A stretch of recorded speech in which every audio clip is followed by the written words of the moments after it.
அன்பர்களுக்கு வணக்கம். புலிப்பாணி மகரிஷிகளே புலிப்பாணி ஜோதிட முன்னூறுங்கிற அந்த நூல்ல இருந்து நாம தொடர்ந்து ஜோதிட நுட்பங்களை பார்த்துக்கிட்டே வர்றோம். நாம இதுவரையிலும் புலிப்பாணி ஜோதிட முன்னூறுங்கிற அந்த நூல்ல 183 பதிவுகள் வெளியிட்டுட்டோம். இன்னைக்கு நாம வெளியிடுறது 184வது பதிவு, பாடல் எண் 189. இப்ப சென்ற சில பாடல்கள்ல இருந்து தொடர்ந்து குரு பகவானுடைய அந்த கோச்சார காலத்துல அவர் கொடுக்கக்கூடிய அந்த கெடு பலன்களை பத்தி பேசிக்கிட்டே வர்றாங்க. குரு பகவானாலதான் ஒரு ஜாதகருக்கு அபரிமிதமான நல்ல பலன்கள் கிடைக்கும். ஆனா அதே குரு பகவான் கோச்சார காலங்கள்ல சில பாதகமான இடங்கள்ல வந்தா அந்த ஜாதகனுக்கு பெரிய துன்பங்களை, துயரங்களை, ராஜகோபத்தை எல்லாம் உருவாக்குறாங்க. அப்படிங்கிறத புலிப்பாணி மகரிஷி அவங்க குரு பகவானுக்கு மட்டும் தனியா ஒரு 7-8 பாடல்களை போட்டு மிக அற்புதமா வழங்கிக்கிட்டே வர்றாங்க. குரு பகவான் ஜென்ம குருவா வந்தா என்ன துன்பம், குரு பகவான் 3ஆம் இடத்துக்கு வந்தா என்ன துன்பம்ங்கிறத சென்ற 2 பாடல்கள்ல சொல்லி இருந்தாங்க. இப்ப இந்த பாடல்ல குரு பகவான் 6ஆம் இடத்துல வந்தா அந்த ஜாதகருக்கு எந்த மாதிரியான துன்பங்களை விளைவிப்பாரு அப்படிங்கிறத பத்தி தெளிவா வழங்கிக்கிட்டே வர்றாங்க. அவ்வினை கிவ்வினை யாம் என்று சொல்லுவதும் அகுதறிவீர், உய்வினை நாடாதிருப்பது உந்தமக்கு ஊனம் ஒன்றோ, கைவினை செய்து எம் பிரான்களர் போற்றுவதும் நாமடியோம், செய்வினை வந்தமை தீண்டப் பெறாதிரு நீலகண்டம்னு திருஞான சம்பந்தர் பாடுவாங்க. அப்ப ஒரு மனிதன் தன்னுடைய வாழ்நாள்ல ஒரு துன்பத்தை அனுபவிக்கிறான் அப்படின்னு சொன்னா அது அவன் தேடின வினைகள். பூர்வ ஜென்மாக்கள்ல அல்லது இந்த நடப்புல இருக்கக்கூடிய ஜென்மாக்கள்ல கூட அவன் தேடிய பாவ வினைகளுக்கு உண்டான தண்டனையாத்தான் அந்த கெடுபலன்களை அனுபவிக்கிறானே தவிர அது ஏதோ சம்பந்தமே இல்லாம அந்த ஜாதகனுக்கு வரக்கூடிய துன்பமா நினைக்க கூடாது. அப்படிங்கிறத புலிப்பாணி மகரிஷி அவங்க இந்த பாடல்கள்ல குரு பகவான் அந்த பாதகமான தானங்கள்ல வரும்போது தரக்கூடிய துன்பங்களை நமக்கு சுட்டி காட்டுறாங்க. இப்ப குரு பகவான் ஒருத்தருடைய ஜாதகத்துல ஜென்ம ராசிக்கு அந்த 6ஆம் இடத்துல வரும்போது எந்த மாதிரி துன்பங்களை தருவாங்க அப்படிங்கிற விளக்குறதுக்கு உதாரணமா மகாபலி சக்கரவர்த்தி அவங்களுடைய வாழ்நாள் நடந்த சம்பவத்தை எடுத்துக்காட்டி நமக்கு இந்த பாடலை விளக்கி முதல்ல நாம் அந்த பாடலை பார்த்துருவோம். பாரப்பா பரமகுரு ஆறிலேற பலமுள்ள மாபலி சக்கரவர்த்தி, சீரப்பா சிறைகூடம் சென்றாரப்பா, சிவசிவா தேவர்தம் கொடுமையாலே, ஈரப்பா ராஜபயம் கலகம் துன்பம், இல்லறத்தில் களவுபம் கிளேசம் மெத்த, வீரப்பா வெகுபயமாம் சர்ப்பதோஷம், வேந்த நின்ற பதியறிந்து வினையை மூட்டே அப்படின்னு இந்த பாடலை முடிச்சிருக்கிறாங்க. இப்ப முதலடி எடுத்துக்கிட்டோம்னா பாரப்பா பரமகுரு, பரமகுருன்னு சொன்னா குரு பகவானை தான் சுட்டி காட்டுறாரு. ஆறிலேற அப்படின்னு சொல்லும் போது ஒருத்தருடைய ஜாதகத்துல ஜென்ம ராசியிலிருந்து அந்த 6ஆம் இடத்துல அவர் பெயர்ச்சி ஆகி பயணிக்கிற போது அப்படின்னு அர்த்தம். அந்த காலத்துல மிகுந்த ராஜபயம், கலகம், துன்பம், கடனால, பகையினால பல்வேறு துன்பங்களை அனுபவிப்பான். அப்படிங்கிறதுக்கு ஒரு உதாரணமா சொல்றதுக்காக அதே முதலடியில 2வது வரியில சொல்லும் போது பலமுள்ள மகாபலி சக்கரவர்த்தி அப்படின்னு எடுக்கிறார். மகாபலி சக்கரவர்த்தியினுடைய வரலாறு நாம தெரிஞ்சுக்கணுங்கிறார். பக்த பிரகலாதனுடைய பேரன், விரோசனன் மன்னனுடைய மகன். உலக உள்ளளவும் அவனுடைய புகழ் நிலைத்து நிற்கிற மாதிரி தான தர்மங்களை வாரி வாரி வழங்கினவன். ராஜ்யம் விரிவடைஞ்சது, உலகம் பூரா அவனுடைய புகழ் பரவ ஆரம்பிச்சது. அப்படிப்பட்ட சக்கரவர்த்தி மகாபலி சக்கரவர்த்தி தான் ஒரு ஜென்மத்துல ஒரு எலியாக பிறவி எடுத்திருந்த காலத்துல தன்னை அறியாம சிவனுடைய ஆலயத்துல எரிஞ்சுக்கிட்டு இருந்த அந்த விளக்கு திரி அதை தூண்டிவிட்ட ஒரு நற்செயலுக்காக அவனுக்கு மிகப்பெரிய ராஜ்யத்தை ஆளக்கூடிய அந்த மகாபலி சக்கரவர்த்தியா ஆளக்கூடிய அளவுக்கு இறைவன் அவனுக்கு ஒரு வரத்தை தந்திருந்தாங்க. அந்த வரத்தின் பலனா இந்த உலகத்தினுடைய புகழ் பெறுகின்ற அளவுக்கு மிகப்பெரிய சாம்ராஜ்யத்தை கட்டி ஆண்டவன் மகாபலி சக்கரவர்த்தி. அவனுடைய வரலாறு எடுத்துக்கோங்கிறார் முதலடி. அடுத்து அவனுக்கு என்ன நடந்தது அப்படிங்கறத 2வது அடியில சொல்றாரு பாருங்க. சீரப்பா சிறைகூடம் சென்றாரப்பா, தன்னுடைய ராஜ்யம் விரிவடைவதற்காக, தன்னுடைய ராஜ்யத்துக்கு உட்பட்ட மக்கள் எல்லாம் சேமம் அடைவதற்காக பல தான தர்மங்களை செஞ்சதோடு மட்டுமல்ல யாகங்கள் செஞ்சவன். இறை வழிபாட்டிலேயே மிக உயர்ந்த உச்சமான ஒரு செயல் சொன்னா யாக கர்மா செய்யறதுதான். அஸ்வமேத யாகம், ராஜசூய யாகம், பல வகையான யாகங்களையும் இந்த மன்னன் செஞ்சுக்கிட்டு வந்தான். பொதுவா இந்த பூமண்டலத்துல ஒரு அரசனோ அல்லது ஒரு தவ சிரேஷ்டனோ யாகம் பண்ண ஆரம்பிச்சாவே தேவர்களுக்கு கலக்கம் வந்துடும், தேவேந்திரனுக்கு கலக்கம் வந்துடும், நம்ம பதவிக்கு ஆபத்து வந்துடும் அப்படிங்கிறதுக்காக அச்சமடைவாங்க. அதனால இந்த மன்னன் செய்கிற யாகத்தை கண்டு அஞ்சிய தேவர்கள் எல்லாம் மகாவிஷ்ணு கிட்ட போனாங்க. தான தர்மங்களை வாரி வழங்குறான், நூற்றுக்கணக்கான யாகங்களை நிகழ்த்துவதற்காக முயற்சி எடுக்கிறான், இந்த எல்லை மீறிச்சுன்னா எங்களுடைய பதவிக்கெல்லாம் ஆபத்து அப்படின்னு சொல்லி மகாவிஷ்ணு கிட்ட போனாங்க. அவர் வாமன அவதாரத்துல அவனை கட்டுப்பாட்டுகளை கொண்டுட்டு வர்றேன், அஞ்ச வேண்டாம்னு அனுப்புறார். அந்த நிலையில தான் ஒரு ராஜசூய யாகத்தை அந்த மகாபலி சக்கரவர்த்தி நிகழ்த்துறான். அப்ப வாமன அவதாரம் எடுத்து வந்த மகாவிஷ்ணு அந்த யாகசாலைக்கு வர்றாங்க.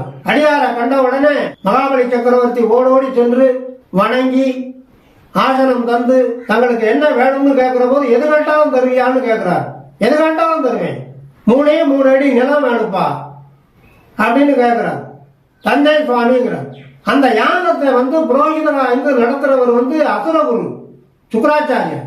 அவர் போய் தடுக்கிறார். தன்னுடைய பக்தன் ஒரு வஞ்சகத்துல விழுந்து அவருடைய சொத்து சுவர்களெல்லாம் இழக்க போறானே அப்படின்ட்டு இந்த புள்ளமுனி கேட்கறத கொடுக்காதீங்கன்னு தடுக்கிறார். வந்திருக்கிறவன் சாதாரண ஆளு இல்ல, அந்த மகாவிஷ்ணு வஞ்சகமா அவனுடைய பட்டம் பதவி புகழ் செல்வாக்கெல்லாம் நிர்மூலம் பண்றதுக்காக வந்திருக்கிறான், நீ ஏமாந்துடாதேன்னு சொல்ற போது அந்த பகவானே என்கிட்ட கேட்கிற போது அந்த புண்ணியத்தை நான் அடைஞ்சே தீருவேன், நான் கொடுத்தே தீருவேங்கிறார். உடனே அந்த 3 அடி மண்ணு கொடுக்கறதுக்கு தார வார்த்தை கொடுக்கணும். அந்த தார வார்க்கிறதுக்காக அந்த கெண்டி அந்த தண்ணீரை கொண்டுகிட்டு வரக்கூடிய அந்த கெண்டி சொம்புக்குள்ள போய் சுக்கராச்சாரியார் வண்டு ரூபத்துல போய் அந்த துவாரத்தை அடைச்சுக்கிறார். பகவான் இதை புரிஞ்சுக்கிறார். மகாபலி சக்கரவர்த்தி தாரை வார்த்தை கொடுக்க அதை வாங்கணும் இல்லையா, அதுக்காக கையில பவித்திரம் போடுறாரு. தர்ப்ப பவித்திரம் மோதிரம். அதனுடைய கூர்முனை பார்த்தீங்கன்னா ஊசி முனையிலையும் 1000 கூர்ல ஒரு கூறா இருக்கும். அந்த பவித்திரத்தினுடைய கூர் முனையினால உள்ள விட்டு கிளறார். சுக்கரன் அந்த கண்டிகளை இருந்துகிட்டு எப்படி தண்ணி வெளியே வருதுன்னு பாக்குறேன், என்ன பண்றாரு இந்த புள்ளமுனின்னு பாக்குறேன்னு சொல்லிட்டு ஒரு குருன்னு பார்த்துக்கிட்டு இருக்கும் போது அவர் கண்ணுல இந்த பவித்திரத்தினுடைய நுனியை விட்டு கிளறுனா ஒரு கண்ணு பொட்டையா போச்சு. சுக்கரன் தாரை வார்த்து வாங்குறாரு.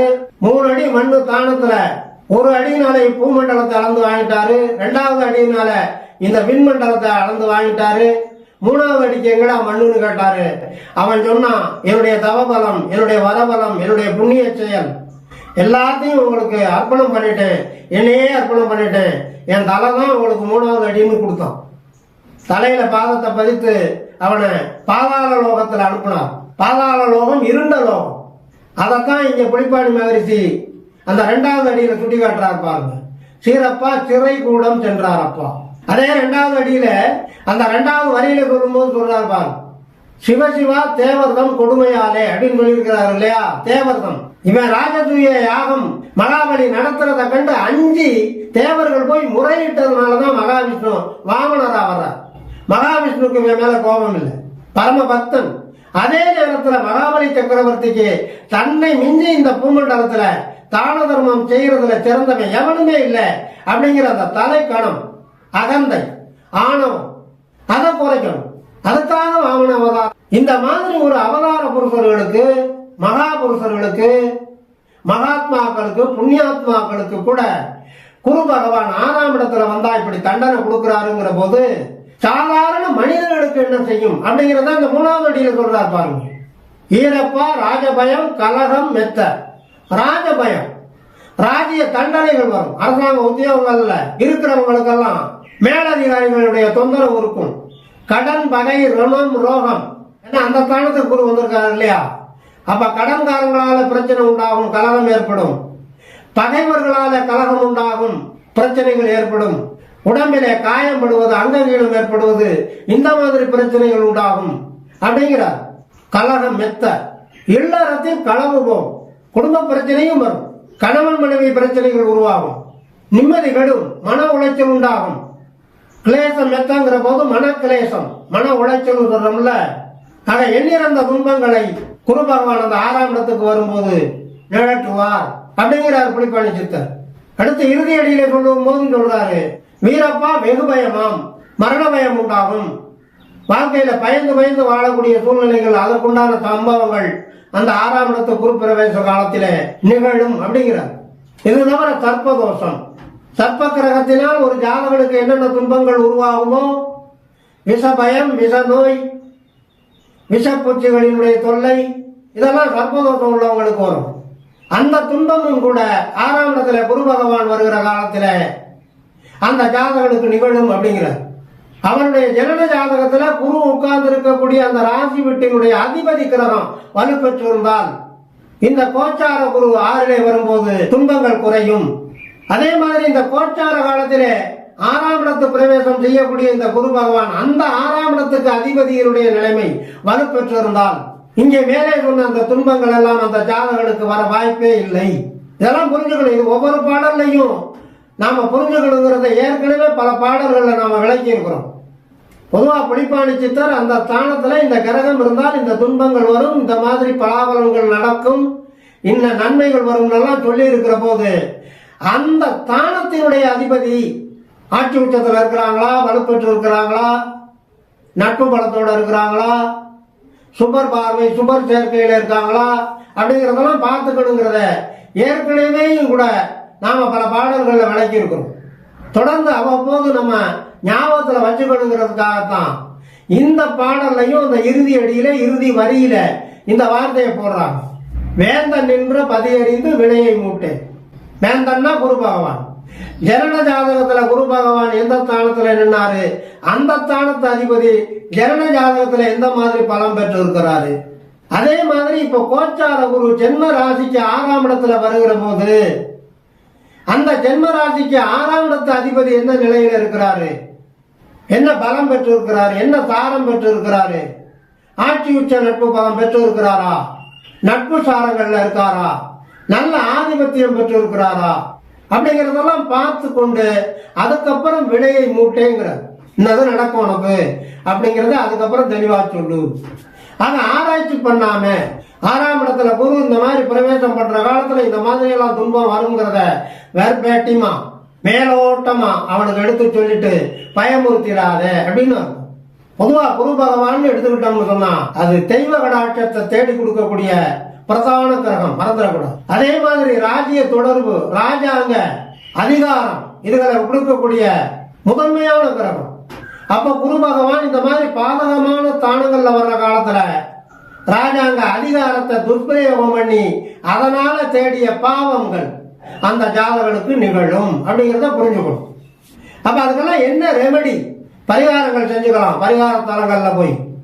அதே நேரத்துல தனக்கு இருக்கிற அதிகாரத்தை துஷ்பிரயோகம் பண்ணிடக்கூடாது. தெய்வத்தின் பெயரால அடுத்தவர்கள் பாதிக்கிற மாதிரி செயல்களை செய்யக்கூடாது.